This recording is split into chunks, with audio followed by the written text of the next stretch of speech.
Welcome back to another Just Watch review. So today, doing something a little bit different, kind of fun, I thought would be interesting to do. I haven't seen done yet. I know it's kind of a different comparison, but I figured, what the heck, it's my channel and I want to make this video, so I'm going to. So what we're doing today is we're comparing two classic watches from the 1960s that have been reissued as kind of a new watch, or kind of reinvented, what have you. One is an homage watch, actually, to be fair, and the other is what Seiko calls a reinterpretation of a classic. So the first watch that we're going to talk about is from Steinhardt, and this would be the Steinhardt Ocean One Vintage Diver Red Dial. What this watch is, it's kind of a reinterpretation or an homage watch to the original classic Rolex Red Submariner. What you're getting here with Steinhardt is you're getting a little bit bigger case size, a little bit more modern case size. It's a 42 or 43 instead of a 39, and then some other kind of modernized features as well that we'll get into in the video later. The other one that we're covering is from Seiko. Try not to drop this other watch on the floor here.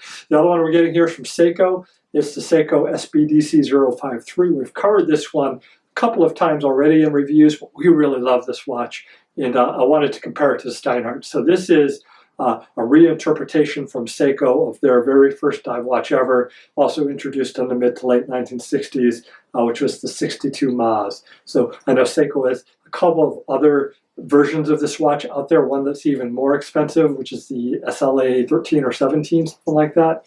And then they have the 053 version that comes on the silicone, and the 051 version that comes on the Oyster style bracelet. So both really nice pieces, both have great features, a lot going for the watch, and I think both watches offer a great value for the price, especially in the US if you're paying US dollars. So let's get into it right now, and we'll go over and we'll take a closer look.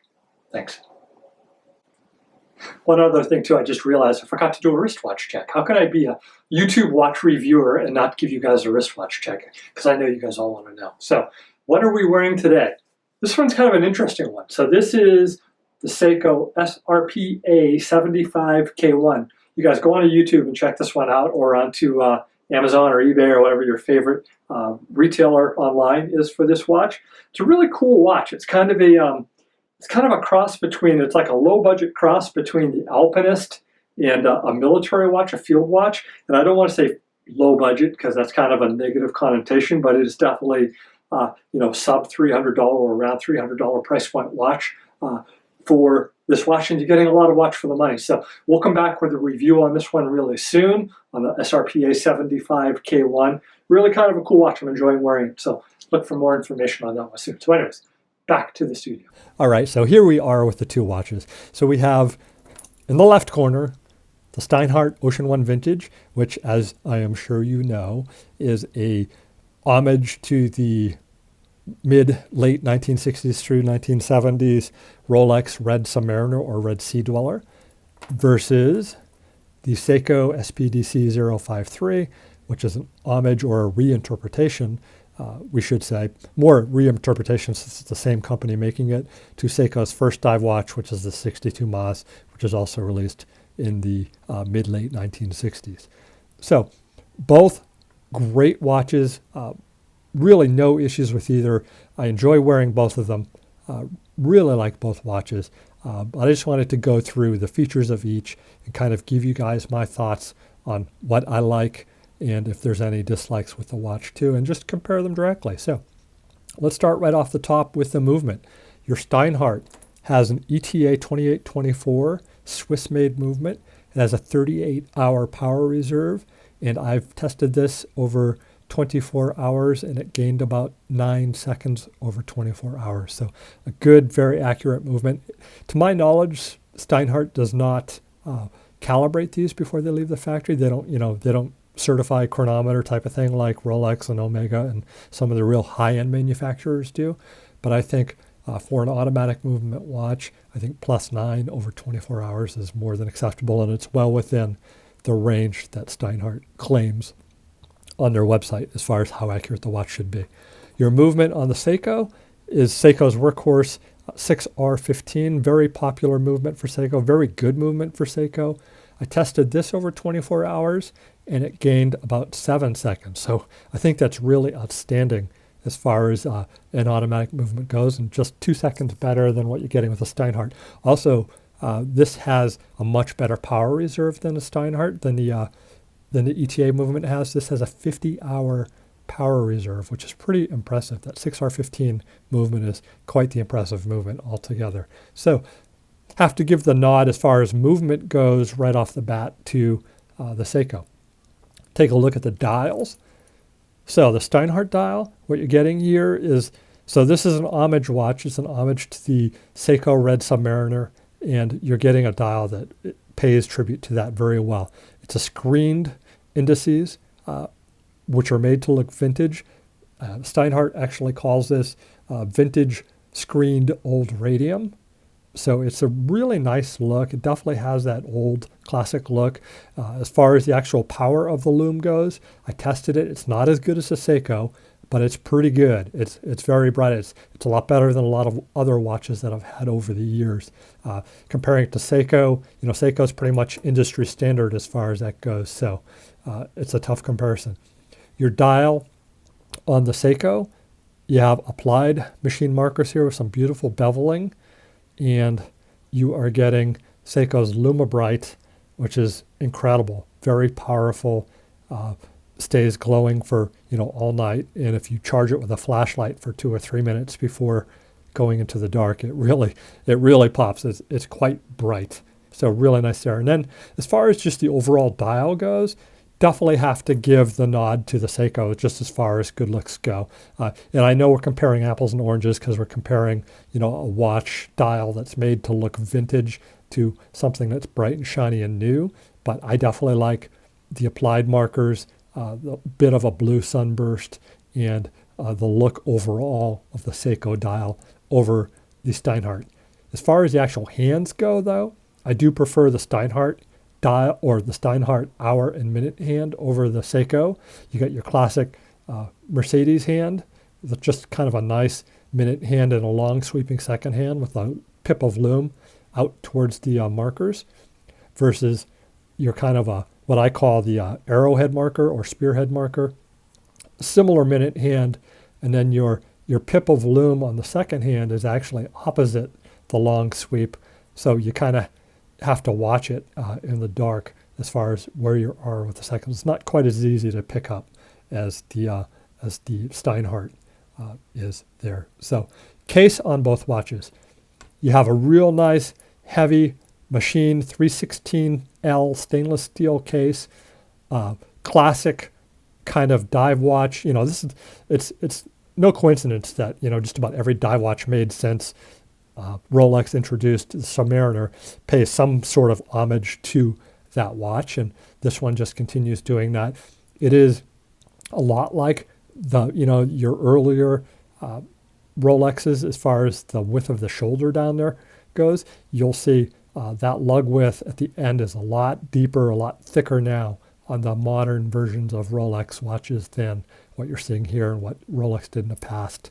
Really nice screw down case back too, with Steinhardt's seahorse with Poseidon riding along, and of course all of your signing on the back there about the water resistance and what have you. The case on the Seiko SPDC 053, you have some gorgeous machining and polishing, drill lug holes on both actually, so I forgot to mention that on the Steinhardt, so I appreciate that. Here, let's take this off of the NATO so you can see it better.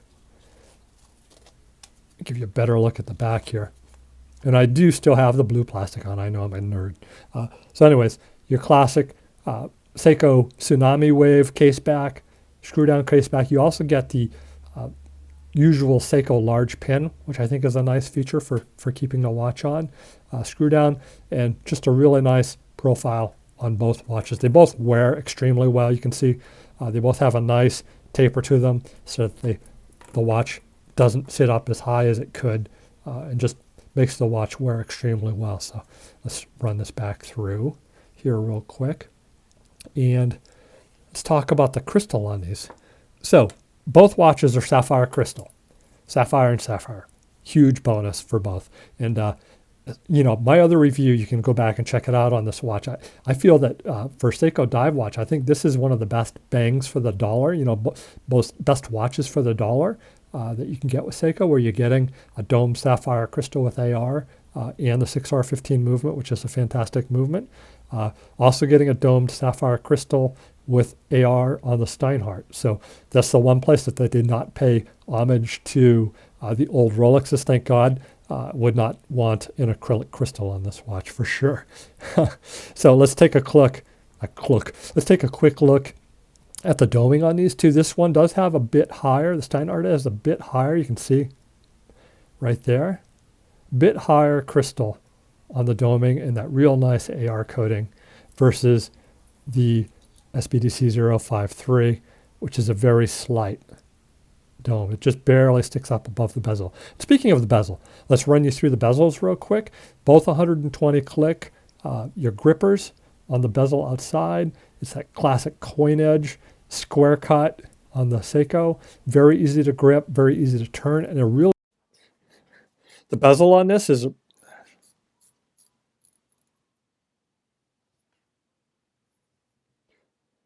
so the bezel on this watch, really nice lightweight spring action to it, not too stiff at all. 120 click, and then you get. Actually, let's start that again. So let's compare bezels too. So you have a coin edge square cut bezel, just a really nice slight height to it. Doesn't stick up super high like the turtles. It is 120 click, and it's maybe the best action on any Seiko dive watch bezel that I've tried to date. It's 120 clicker. It's not too notchy. It's not too loose. Really nice where it clicks, it stops, and just can't say enough good things about the bezel action on this watch. Your Steinhardt bezel, it is, you know, like I said, it's a Rolex homage, so that's exactly what it looks like. You know, it has that taper to it down there. Let me get some of those smudges off there. Yikes. Sorry, set my OCD off there. So you have that classic taper, similar to the Rolex, and very similar machining. Not the actual edges that you grip don't stick up quite as high as they do on the Seiko, but nonetheless, very easy to grip. It's also 120 click. It's very easy to turn, definitely notchier than what you're getting with the Seiko. And also, I forgot to mention, you're getting a pearl type pip. You see that there? A pearl type pip on the Steinhardt versus an embedded pip into the bezel on the Seiko. Also, I should mention the actual bezel insert on both of these watches.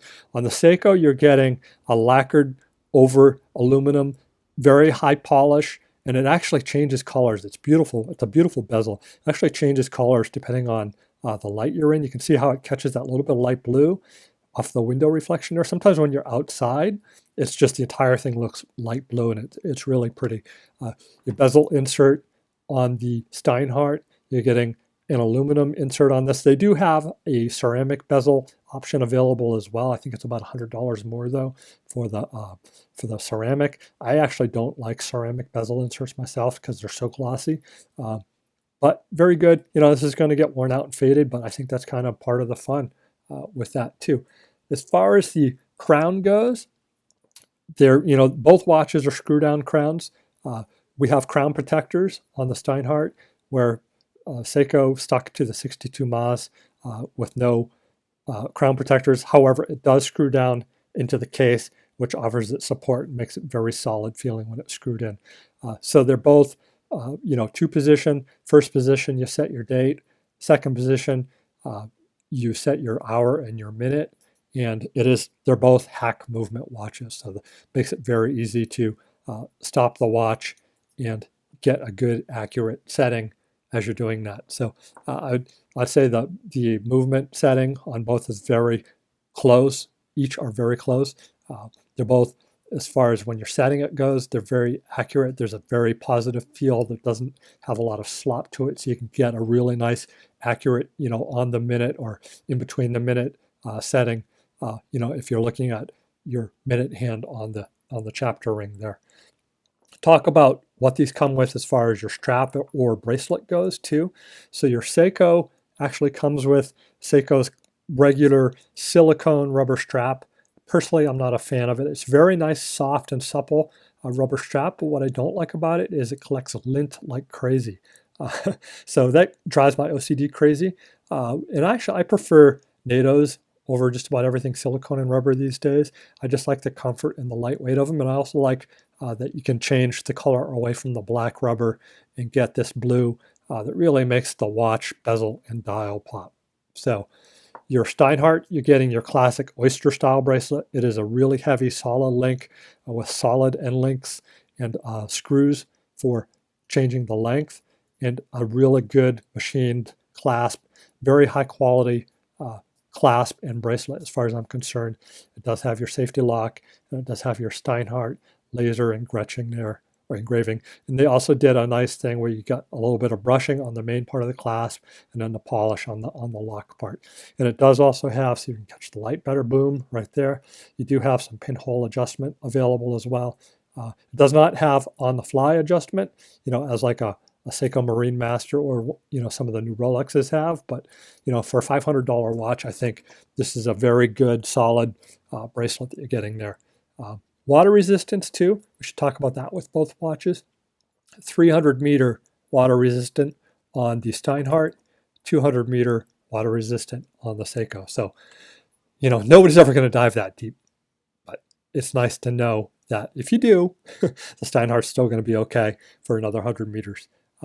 Dimensions on these watches. Now this part I find kind of interesting. So the Steinhardt is listed as a 42 millimeter diameter and a 13 millimeter height, and they don't list the lug to lug length.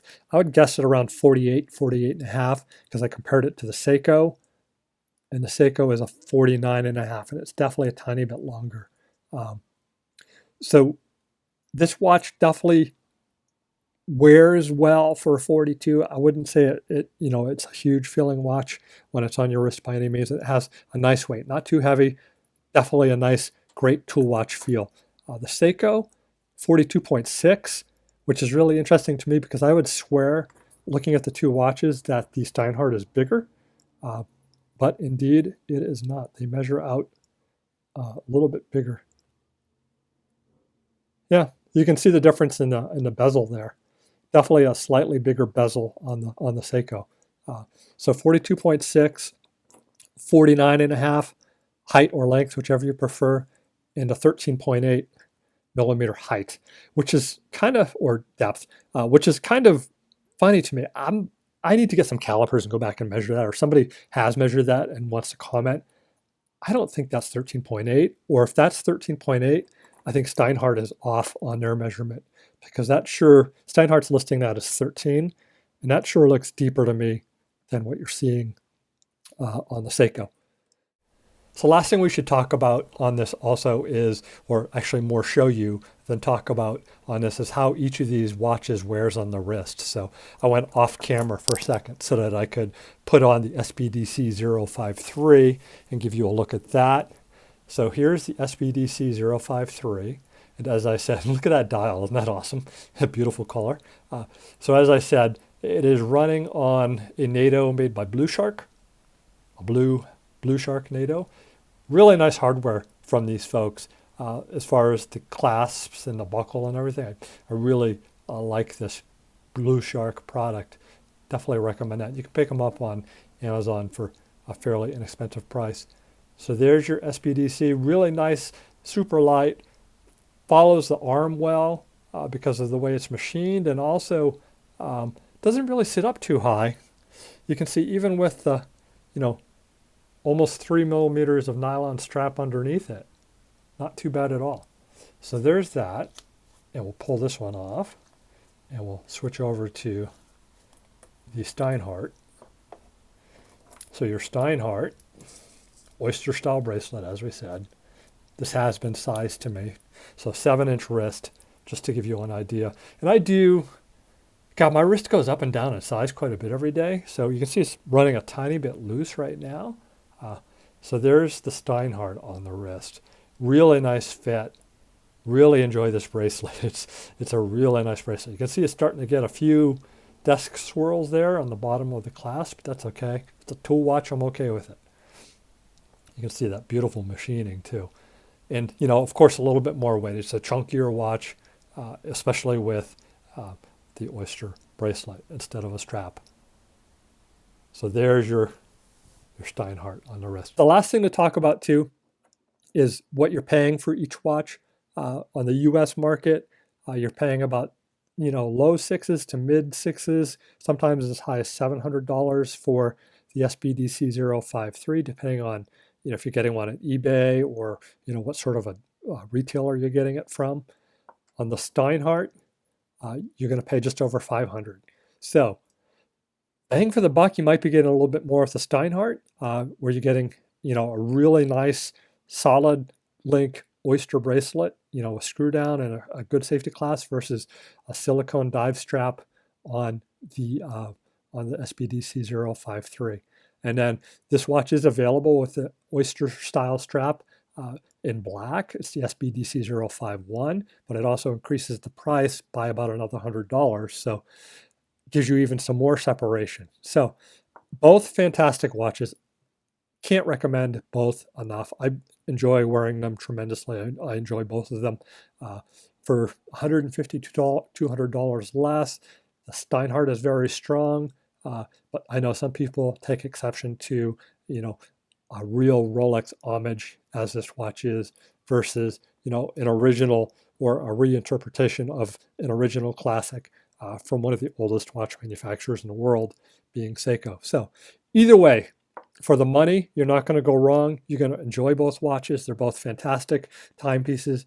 You'll enjoy them tremendously. They have great looks, and that's about it. So everyone, I would love to hear your feedback on which one you like better, so please leave some comments down below. And if you enjoy these videos, please let us know. Give us some thumbs up and a follow. I greatly appreciate it. We've had tremendous growth with the channel, and it's doing great. And I'm super happy that you guys like all of this content, because I have fun bringing it to you, and I really enjoy doing it. So everyone, thanks for tuning in to this episode. I'll talk to you soon.